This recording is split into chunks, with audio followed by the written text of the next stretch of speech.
Baiklah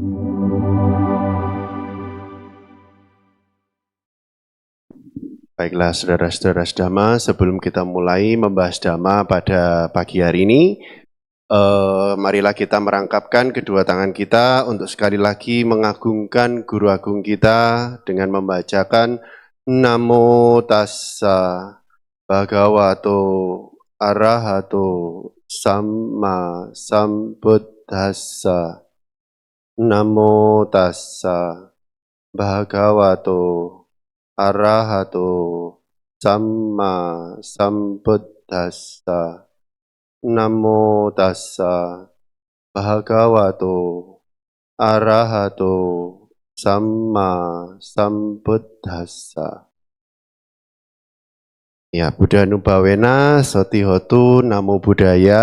Selamat pagi Rama Ramani dan saudara-saudara sedama yang berbahagia.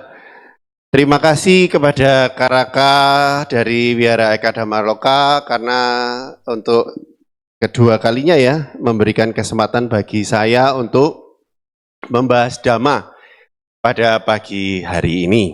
Ya,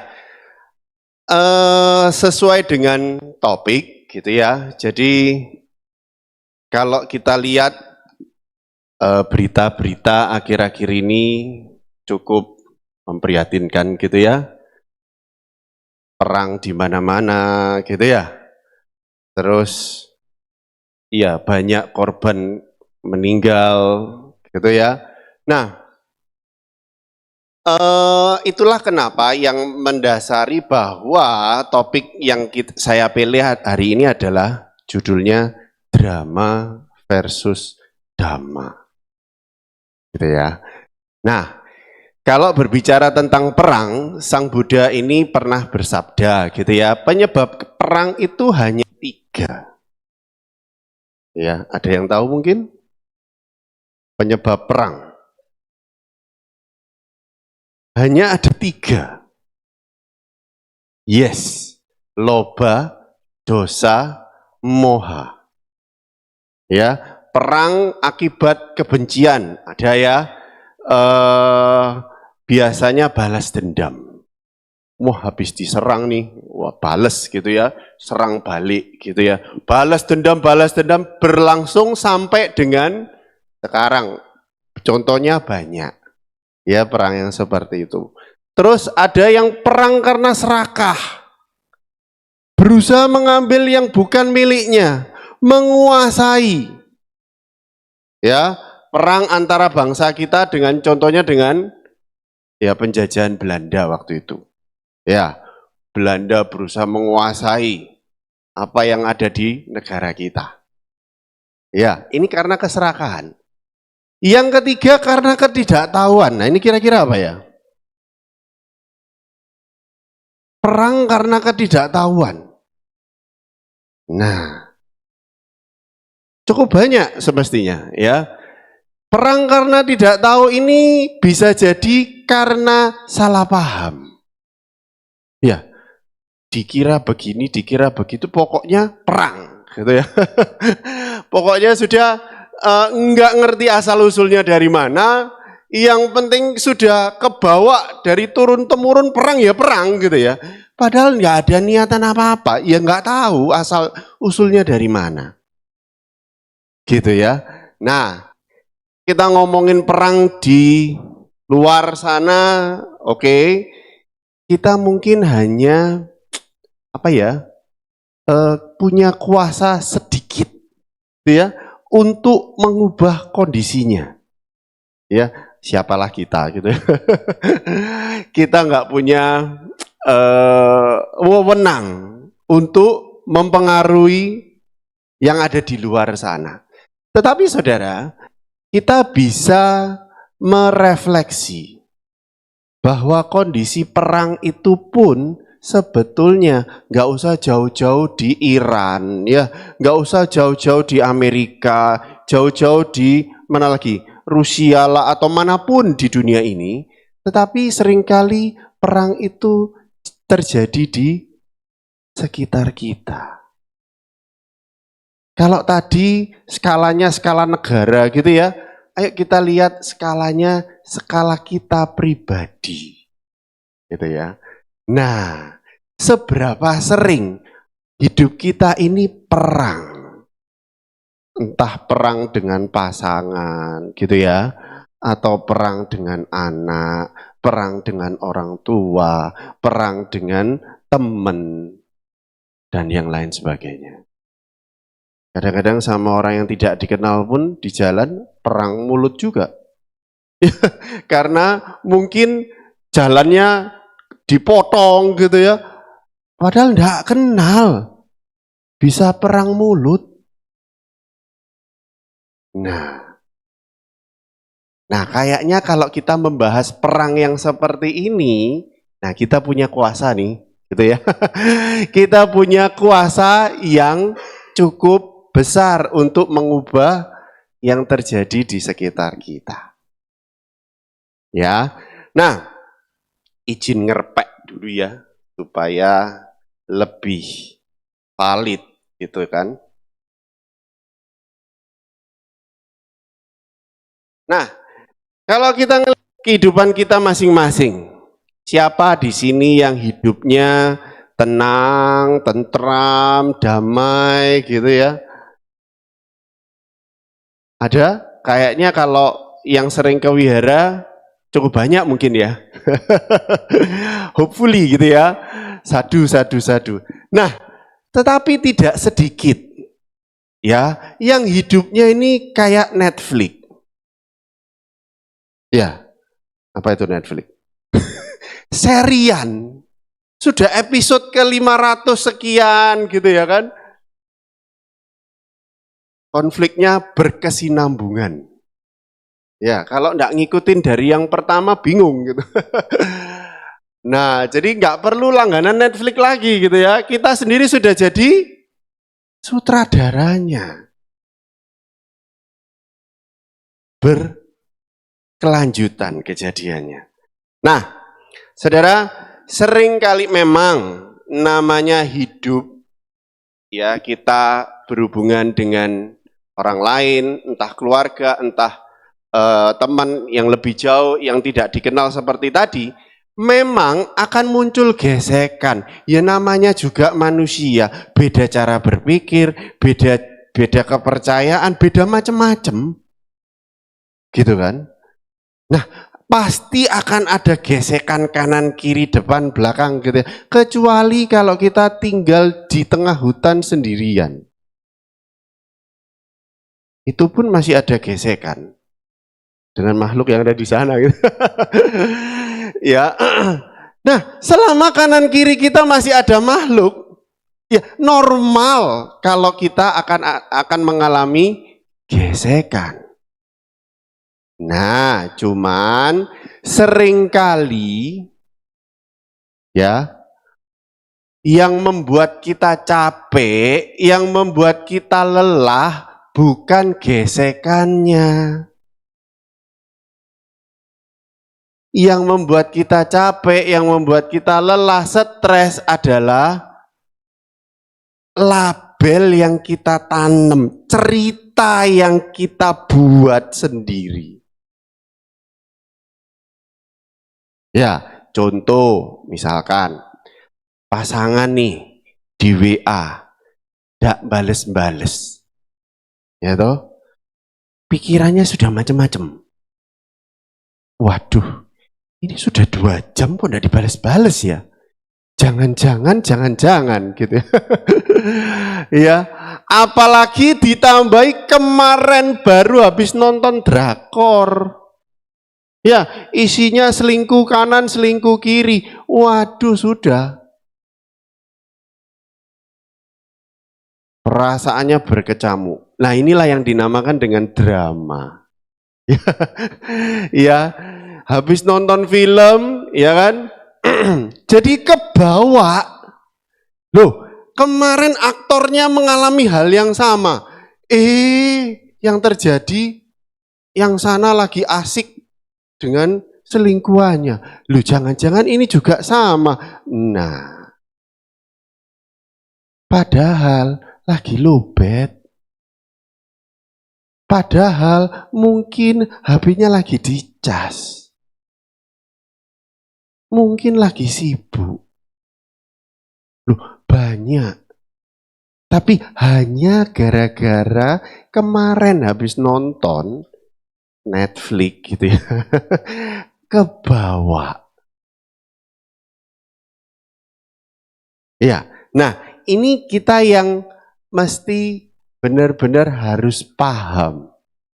Kita mau pakai kacamatanya drama atau mau pakai kacamatanya dhamma untuk ngelihat segala macam yang terjadi di sekitar kita. Oke, nah ada lagi misalkan anak nilainya jelek-jelek, panas. Ya, kita sudah emosi. Bayar sekolah sudah mahal-mahal, nilainya ndak karu-karuan. Terus belum lagi temen. Oh, temenku ini ya ternyata bla bla bla bla bla bla bla bla gitu yang jelek-jelek gitu ya. Atau mungkin hanya sekedar mereka ulang tahun lupa mengundang kita. Oh, kita sudah overthinking ndak karu-karuan. Ya. Nah, yang harus kita pahami di sini adalah bahwa seringkali kita yang melabeli, saudara-saudara. Dia salah. Aku menjadi korban. Dia melukai perasaanku. Dia mengambil apa yang menjadi milikku. Kita kasih label. Aku ini paling tidak bisa kalau dikurang ajarin sama anak. Kita kasih label.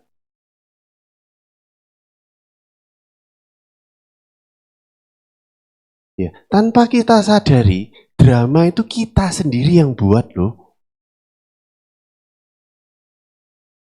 Ya, nah belum lagi kalau di dalam Dhammapada gitu ya, tapi ya Dhammapada itu secara umum. Tapi saya mencoba untuk lebih personal gitu ya. Misalkan lagi cemberut gitu ya, suaminya lagi cemberut, pasangannya misalkan lagi cemberut.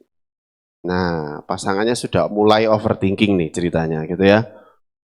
Dari tadi muka ditekuk-tekuk gitu. Cucu terus. Saya tuh loh enggak suka digituin. Kalau ada yang salah ya mending langsung ngomong. Kok mecucu-mecucu. Padahal enggak sadar kaki pasangannya lagi keinjek gitu ya. Iya kan? Padahal kaki pasangannya lagi keinjek sama dirinya dia sendiri. Nah, sudah overthinking mikirnya yang lain-lain. Nah, disinilah kita bisa ya kita dituntut bisa membedakan mana yang drama, mana yang dhamma. Kalau kita, nah tapi ya saudara-saudara, namanya manusia juga ya. Kadang-kadang ini kita ini tanpa disadari mengikuti yang drama. Walaupun kita sudah tahu. Ya, tapi nggak tahu kenapa refleks auto gitu ya, kita ngikuti yang drama. Ikut marah, ikut jengkel, ikut sedih, mungkin langsung mulai ambil HP, mungkin mulai di apa itu? Di blok temennya yang nggak ngundang tadi. Ya, atau mulai langsung ngerasani, kamu tahu enggak? Kamu diundang enggak sama si A? Dia lagi ngerayain ulang tahun lo tuh story-nya.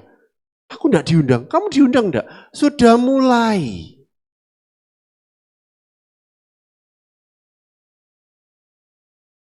Dramanya sudah mulai berlanjut gitu ya. Nah, Padahal saudara-saudara, ya seringkali yang terjadi itu tidak seberat yang ada di pikiran kita. Dan biasanya cukup selesai hanya dengan sepiring nasi goreng selesai. Ya toh, nggak perlu ruwet-ruwet gitu.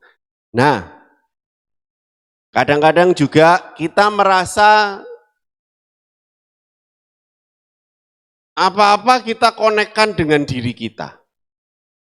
Ya, ngomong dengan anak kok sikapnya kurang ajar, kita ngerasa aku kok gagal ya jadi orang tua. Di tempat kerjaan mungkin beberapa pelanggan komplain, aku kok gagal ya jadi pengusaha. Ya, belum lagi nanti pasangan tiba-tiba diem, enggak seceria biasanya. Kok ngerasa gagal ya? Padahal saudara, yang terjadi seringkali bukan karena kita. Yang seringkali terjadi biasanya memang cuacanya yang terjadi sedang tidak baik, cuacanya orang yang bersangkutan maksudnya. Sedang lagi tidak baik-baik saja. Tapi kita sudah overthinking enggak karu-karuan. Anak lagi enggak nurut, misalkan lagi membantah atau lagi kurang ajar misalkan, siapa tahu mungkin dia baru ditolak mungkin. Ya, namanya dunia anak muda gitu ya, mungkin Pak nembak yang disukai ditolak. Jengkel. Nah, itu kan wajar. Nah, kita seringkali nggak mau berusaha memahami di sana, tetapi sudah langsung dilabelin, apapun labelnya. Ya, nah, padahal tidak semua hal yang terjadi di dunia ini karena kita, bukan tentang kita. Nah, saudara, ada di sini saya merangkum gitu ya, ada 8 poin yang bisa kita pelajari dari setiap konflik yang terjadi. Oke, jadi yang pertama, seringkali konflik itu terjadi gara-gara harapan kita tidak sesuai dengan realita. Betul ya? Entah harapan pihak sana, pihak kedua tidak sesuai dengan realita yang terjadi. Kita mengharapkan, ya namanya pulang kerja itu kan suami itu capek. Ya kalau ya harapan saya itu istri itu bisa langsung sadar dipijetin suaminya gitu. Tapi kenyataannya istrinya sibuk HP-an misalkan.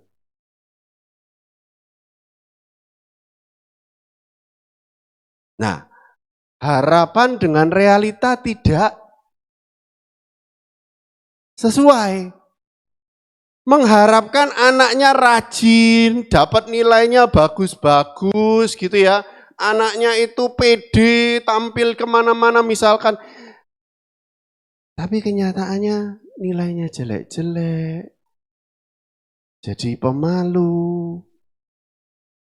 Kecanduan gadget.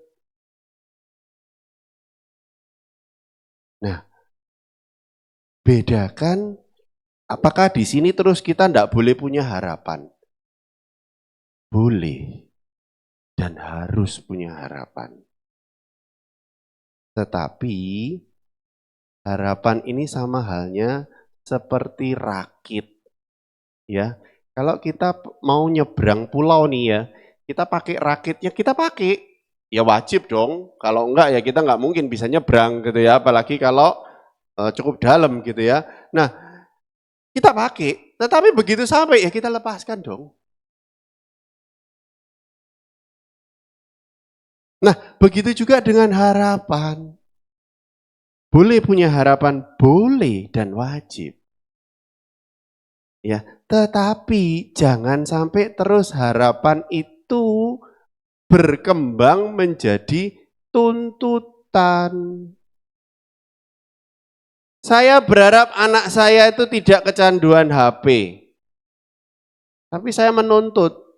Gitu aja masa harus dibilangi. Besok lu sudah tahu ada ulangan. Masa hari ini tetap main HP? Masa harus tetap saya sebagai orang tua yang ngasih tahu? Misalkan seperti itu. Ya harusnya kan sudah gede anaknya. Bisa sadar-sadar sendirinya. Itu kalau kacamatanya drama. Ya, kalau kacamatanya dhamma, kita cari tahu. Kita tidak menuntut. Harapan oke, satu poin. Kelanjutannya kita mengupayakan, kita mengusahakan agar si anak benar-benar tidak kecanduan HP. Mungkin siapa tahu anak kecanduan HP gara-gara kita sendiri, tanpa kita sadari pulang kerja capek-capek, kita mungkin lepas penat dengan scroll-scroll HP. Nah, ini yang ditiru sama anak.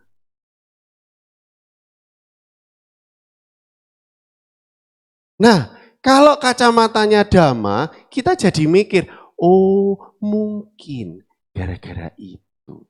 Mulai besok mungkin saya mengurangi scroll HP supaya anak saya ngelihat saya ini nggak isinya pulang-pulang scroll HP terus yang ngikut, gitu kan? Nah, sehingga kita tuh jadi lebih jelas ngelihat segala permasalahan. Ya, dengan kacamata dhamma kita ngelihatnya lebih jelas. Nggak asal nuntut. Nanti kalau sudah seperti itu dimarahi, konflik dengan anak, gitu ya. Nah, begitu juga dengan konflik dengan pasangan. Ya, kita tidak mengkondisikan. Seringkali kita hanya menuntut. Kita tidak mengupayakan. Ya, itu yang pertama. Antara usaha atau memahami dengan menuntut. Ya. Nah, yang kedua, ayolah saudara-saudara sedama. Kita yang ada di ruangan ini coba kita refleksi, ya. Mungkin terakhir kita konflik dengan siapa gitu ya. Sebetulnya walaupun mungkin asal muasalnya dari kita sendiri mungkin gitu ya. Tapi apakah betul kita berniat menyakiti orang tersebut?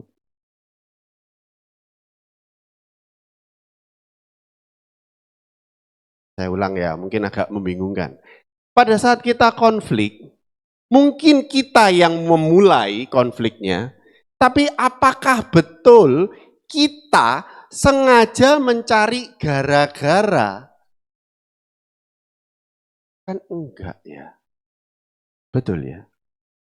Mungkin kita lagi hilaf. Ya, mungkin kita juga salah paham. Ya, betul ya. Atau mungkin tabiatnya nggak ada niat untuk menyakiti, tapi tabiatnya kalau ngomong misalkan ya kan, kalau ngomong nadanya nada tinggi. Lah itu nggak ada niat, tapi kita sendiri sudah overthinking. Ngomong ya pelan apa, ngomong nggak usah sampai nadanya tinggi. Nah itu sudah overthinking. Padahal itu tabiat saudara, kebiasaan. Tidak ada sekalipun niat untuk menyakiti. Tapi kita sudah berpikir berbeda. Dan kita reaksinya juga berbeda. Dibales. Loh, kok gini? Dibales lagi. Nah, disitulah perang dimulai. Episode 1.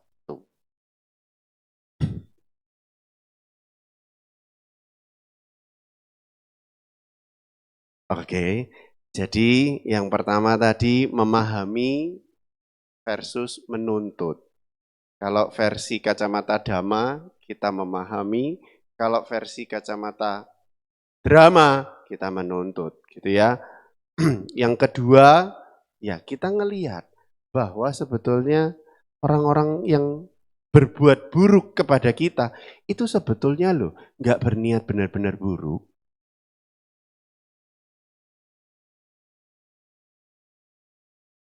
Ya kan? Ayo toh, dilihat benar-benar kita ngelihat kacamata Dhamma aja. Jangan kacamata drama.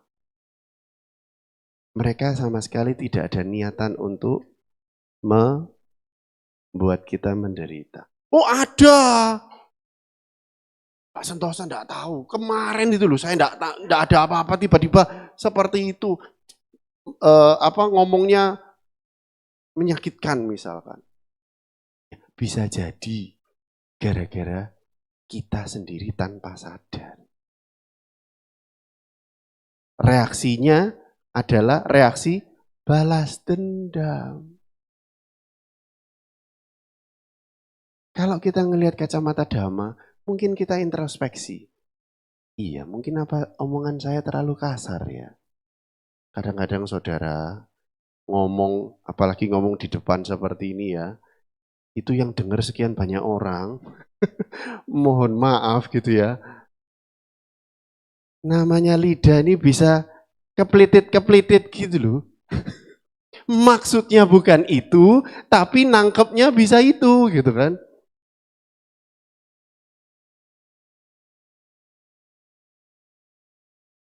Nah, ini yang kita harus pahami, gitu ya. Yang ketiga, zaman Sang Buddha pernah mendamaikan sebuah konflik, mendamaikan perang. Pada saat itu adalah, kalau mungkin teman-teman pernah membaca, perang antara suku Kolia dengan suku Sakya. Yang pernah tahu ya? Jadi Sakya ini adalah keluarganya Sang Buddha, Pangeran Siddhartha, gitu ya. Suku Kolia ini dari mamanya. Nah, kedua negara ini sangat berdekatan, jadi sudah nyaris kayak keluarga sendiri gitu ya. Sudah saling kawin dengan menikahkan dengan satu dengan yang lain. Tapi suatu ketika konflik terjadi.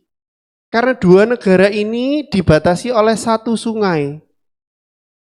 Ya, sungai ini sumber penghidupan bagi kedua negara ini. Nah, karena mungkin keserakahan di salah satunya mungkin gitu ya, berusaha untuk mengambil semuanya. Mulailah perang.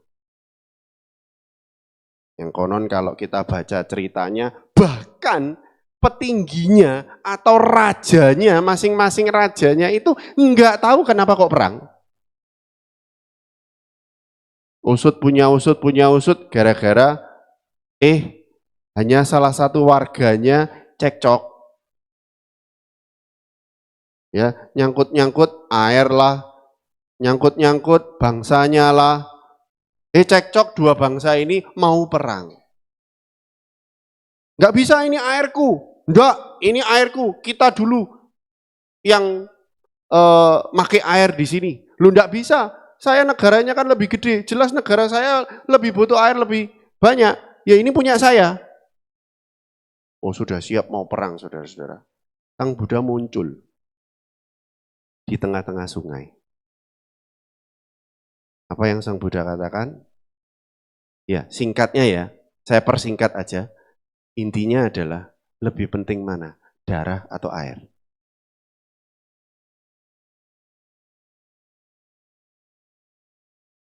Lebih penting darah. Ya sudah. Ngapain? Membuang darah untuk mendapatkan air.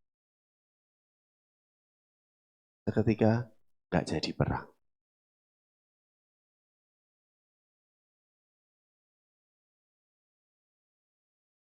Nah, dari kisah ini ayo sama bisa refleksi juga ya bahwa sebetulnya perang ini penting nggak sih? Seringkali cekcok itu hanya gara-gara hal sepele, betul ya? Betul ya? Enggak benar-benar yang krusial gitu loh ya kan. Hal sepele.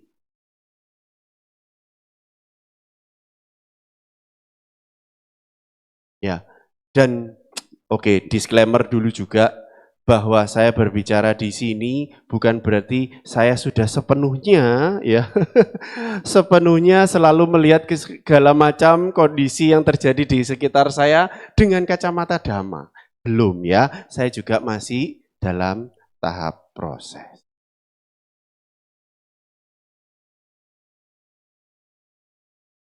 Oke. Nah, berikutnya.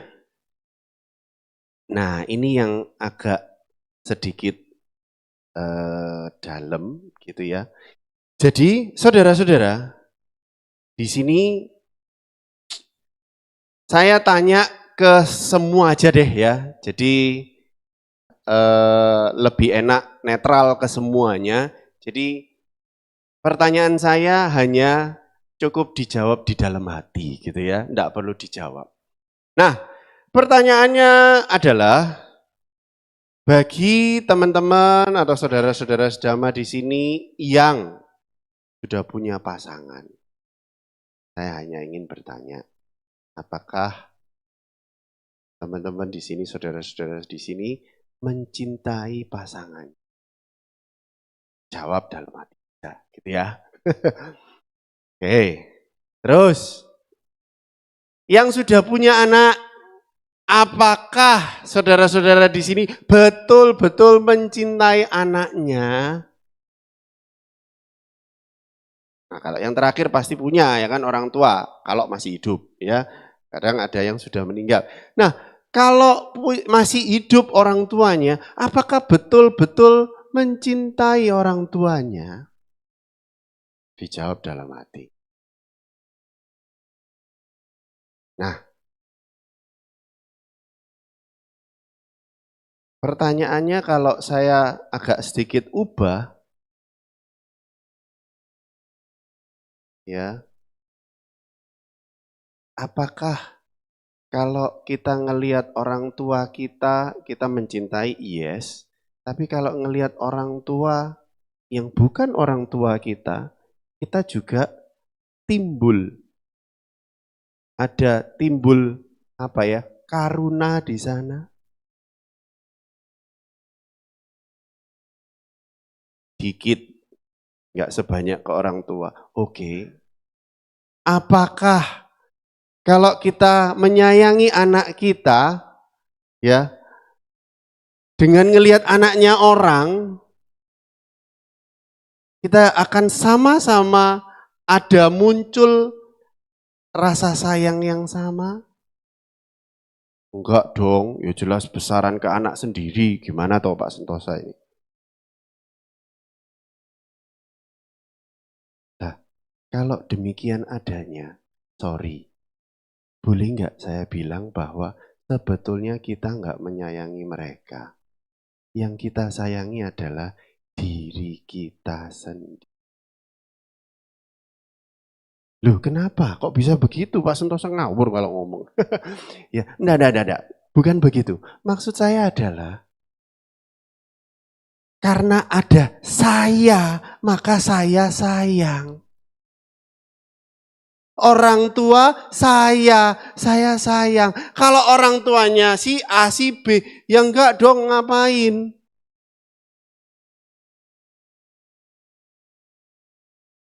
Anak saya sayang dong. Wah, saya kerja mati-matian ya untuk anak saya. Loh, kalau anaknya orang, kenapa beda? Berarti yang kita sayangi adalah saya dong. Secara tidak langsung seperti itu, saudara-saudara.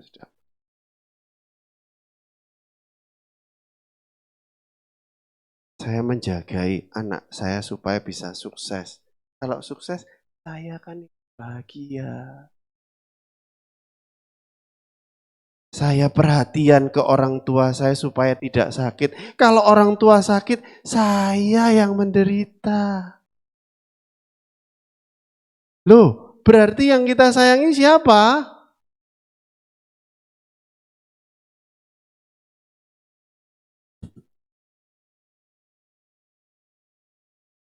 Itu kalau kacamata drama. Kalau kacamata dhamma, kita ngelihat sebagaimana adanya. Saya juga cukup kaget ya, bahwa Sang Buddha mengajarkan ya kita melihat apa adanya. Setiap individu ini adalah punya orang tua masing-masing yang sangat sayang dengan setiap orang yang ada di sini. Punya anaknya masing-masing yang sangat menyayangi yang ada di sini. Pasangannya yang sangat menyayangi yang ada di sini. Sehingga saudara-saudara sedama, kalau kita betul-betul bisa memunculkan, ngelihat semua orang sebagaimana adanya. Semua makhluk sedang berproses.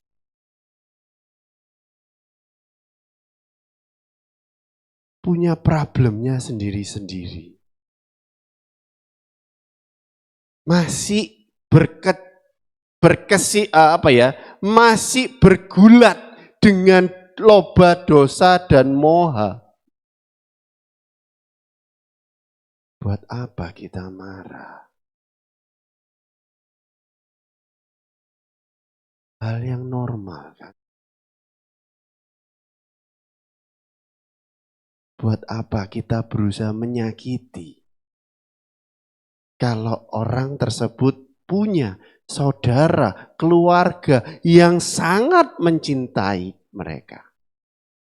Sedangkan kita di sini mungkin berusaha untuk menyakiti.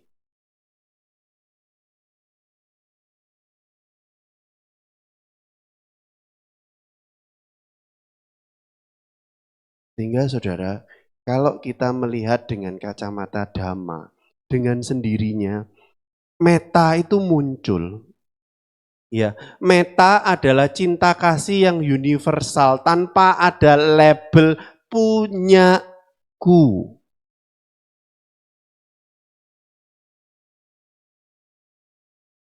Metta muncul, karuna akan muncul dengan sendirinya.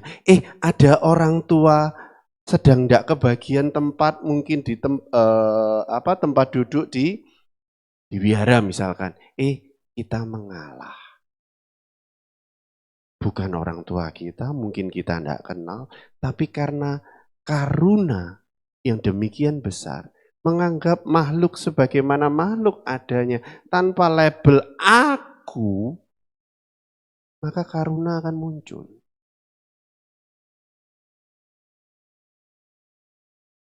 Pada saat kita pun mungkin disakiti, ada yang menyakiti, kita akan merasa bahwa ya, mereka pun sedang berproses.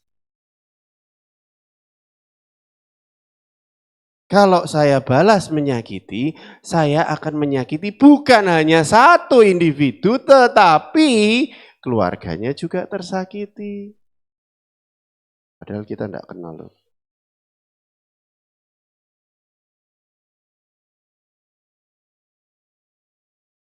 Ya, banyak kalau kita lihat di berita-berita kejahatan-kejahatan, orang tuanya itu tidak bisa memaafkan yang bunuh anaknya. Padahal kenal. Enggak.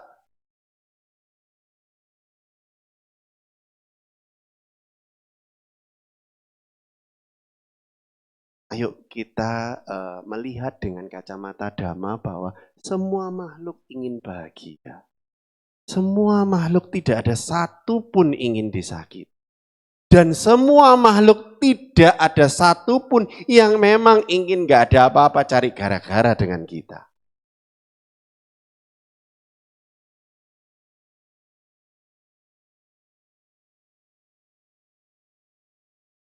Kalau tiba-tiba pada saat itu cari gara-gara atau mungkin berbuat sesuatu yang tidak kita sukai, ya mungkin suasana hatinya lagi tidak baik. Kembali ke poin awal tadi, memahami. Oke, nah poin berikutnya. Nah, lebih luas lagi bahwa Sang Buddha pun mengajarkan kepada kita, siapapun di dunia ini, ya, Tidak peduli kita tua, muda, cewek, cowok, kaya, miskin, siapapun kita di dunia ini ya akan mengalami 8 kondisi duniawi. Mendapatkan, kehilangan. Ya, kalau siap untuk mendapatkan, ya siap juga untuk kehilangan. Dan itu hal yang normal. Ya, dipuja, ya harus siap juga dicela. Apalagi zaman sosmed seperti ini gitu kan. Lover dan haters itu hal yang normal. Apapun yang kita lakukan pasti akan ada lover dan haters. Siapapun, bahkan Sang Buddha sendiri di zaman beliau masih hidup, ada yang hatersnya loh. Gitu kan. Terus dikenal tidak dikenal, itu hal yang normal. Bahagia, hal kondisi yang membuat kita bahagia, ada kondisi yang membuat kita tidak bahagia. Ini hal yang normal. Kalau kita melihat dengan kacamata drama, wah kita kayak roller coaster. Habis dapat suweneng ndak karu-karuan gitu. Yes, dapat gangdau gitu misalkan. Ya, suweneng, yes. Habis itu misalkan kita kehilangan, misalkan ada apalah mungkin ada musibah atau sebagaimana, kita menderitanya berlarut-larut. Senangnya senang berlarut-larut, menderita juga berlarut-larut. Itu kalau kacamatanya drama. Tapi kalau kita ngelihat secara drama, ini hal yang normal. Tidak kekal. Bukan berarti terus saya ini padahal sudah rutin ke wihara, sudah berbuat baik, sudah sering berdana ke wihara, bahkan tiap minggu tidak pernah absen. Kok iya tetap mengalami musibah? Halo, Sang Buddha pun sabdanya seperti itu. 8 kondisi duniawi ini siapapun akan mengalami.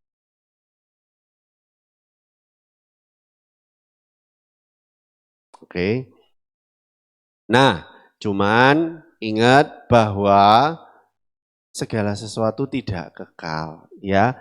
Jadi 8 kondisi duniawi ini juga kayak angin. Sang Buddha mengibaratkan kayak angin. Kadang-kadang ke arah sini gitu ya. Habis itu sedetik kemudian bisa berubah arahnya. Ya kayak angin. Sekarang beli dapat hadiah HP baru. Habis dipainin anak jatuh, pecah, langsung hilang, langsung kehilangan gitu kan. Loh, ini bisa berubah secepat itu. Kalau kita ngelihatnya dengan kacamata dhamma, kita bisa lebih bijak. Ya, ini adalah tidak kekal. Muncul, berlangsung, lenyap. Muncul, berlangsung, lenyap. Mobil baru, wah biasanya. Kalau HP mungkin masih oke lah ya, tapi sudah lumayan. Apalagi sekarang kalau mobil gitu ya kan, waduh kalau sudah keserempet, wah itu berapa gitu. Untuk servis dan lain sebagainya, sudah kepikiran enggak karu-karuan. Nah kalau punya mobil baru mendapatkan, ya harus siap kehilangan. Ya bukan berarti terus nggak dijaga ya, tetap harus dijaga gitu kan ya. Nah, cuman ya itu hal yang wajar. Nah, berikutnya hati-hati kalau hubungannya dengan uang. Seringkali saudara-saudara, saya itu kalau konflik individu personal gini mah ya udahlah tahan banting. Ya, sabar, gak masalah. Asal jangan mengganggu dapur saya. Kalau sudah hubungannya tentang uang,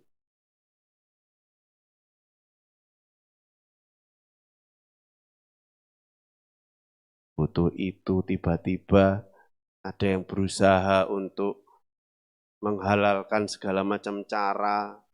Ya, hati-hati kalau berhubungan dengan uang. Kadang kita sudah lupa. Usaha yang sekian lama aku bangun dihancurkan hanya dalam semalam. Itu apa? Drama. Label. Betul ya? Kalau kacamata damanya gimana?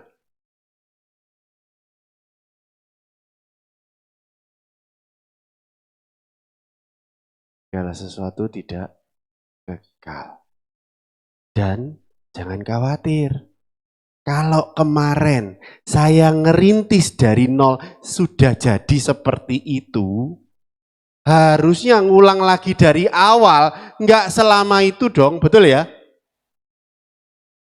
Betul ya? Karena kita tahu, kita yang jalanin sendiri. Begitu sama halnya dengan kita mau pergi kemana gitu ya. Pergi pertama kali jelas kita nggak tahu jalannya tersesat.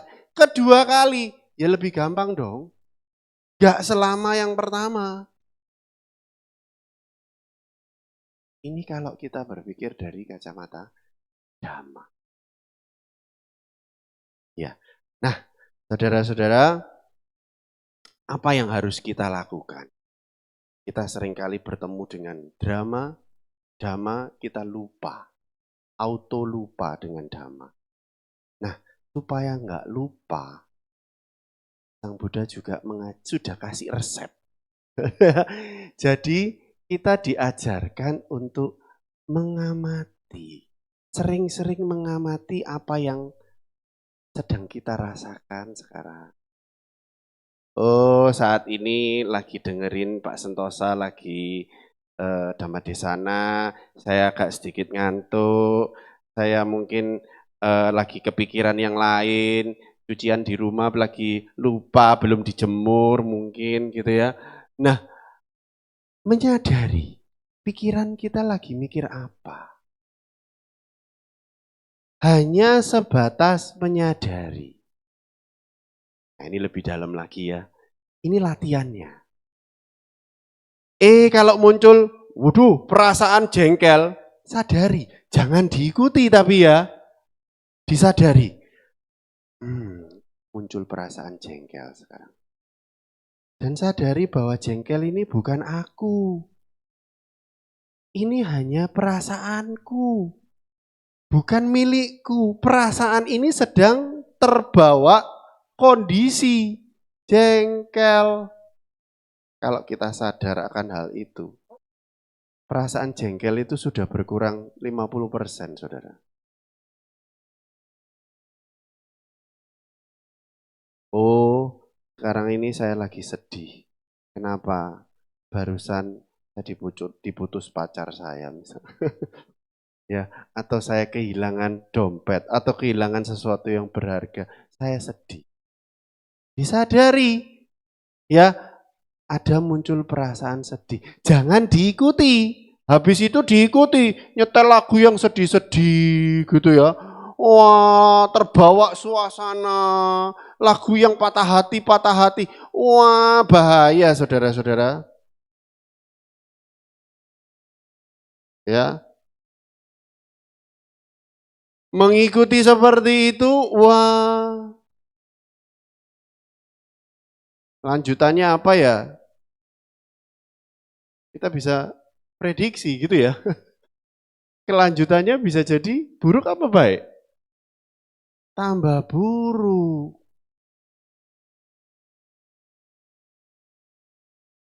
Ya. Nah, kalau kita menyadari tanpa mengikuti, oke, saat ini saya sedang sedih. Oke, mungkin kita butuh, nggak kuat kita nangis. Oke, nggak masalah. Kita menyadari kita sedang menangis. Tapi segera berhenti. Ya, nah ini memang tidak gampang kan, nggak gampang seperti itu Pak Seno. Iya, itulah kenapa kita butuh latihan. Ya, itu seperti apa sih? Latihannya adalah meditasi. ya, wipasana. Muncul perasaan, kita amati, muncul, berlangsung, dan banyak. Semua tidak kekal kok. Ya, hanya permainan pikiran kita sendiri. Ya, pernah ya, saya yakin semua orang yang ada di sini pernah mengalami jengkel terhadap seseorang kan gitu ya. Sekarang apakah jengkelnya sama? Enggak pasti kan. Sudah berkurang bahkan hilang total.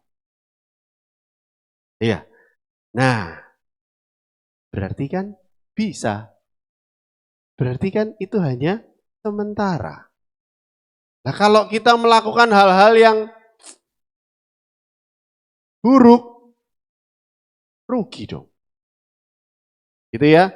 Nah, terakhir saudara, di dalam Kakacupama Sutta, nah ini makanya saya harus ngerpek gitu ya. Kakacupama Sutta, Sang Buddha ini menuliskan sebuah kalimat yang cukup menohok bagi saya gitu ya. Jadi kalimat Sang Buddha berbunyi seperti ini. Jika seseorang menggergaji anggota tubuhmu, bila muncul kebencian saat itu, maka engkau belum memahami.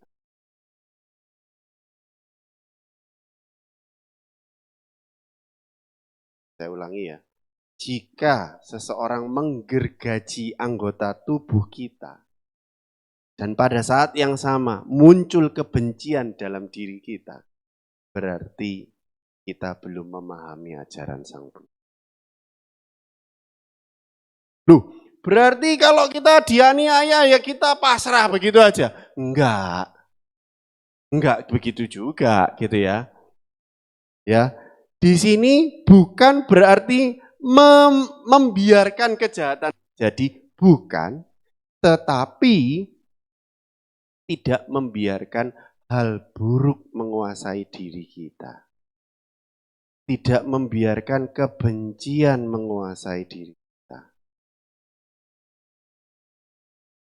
Kita menjaga diri kita tidak reaktif dengan hal-hal yang terjadi di kehidupan kita.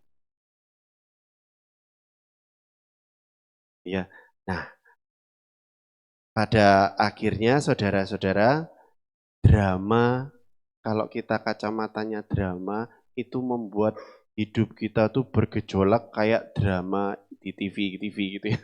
Enggak ada putus-putusnya ya, terus bergejolak gitu ya. Sedangkan drama malah membuat hidup kita tenang. Ya, terus drama ingin menang. Kalau drama ingin memahami. Itu bedanya. Kalau drama bertanya, siapa yang salah ini? Ini harus ada yang disalahkan ini. Yang pasti bukan saya, kan gitu ya. Kalau drama bertanya, sebabnya apa? Dan solusinya bagaimana?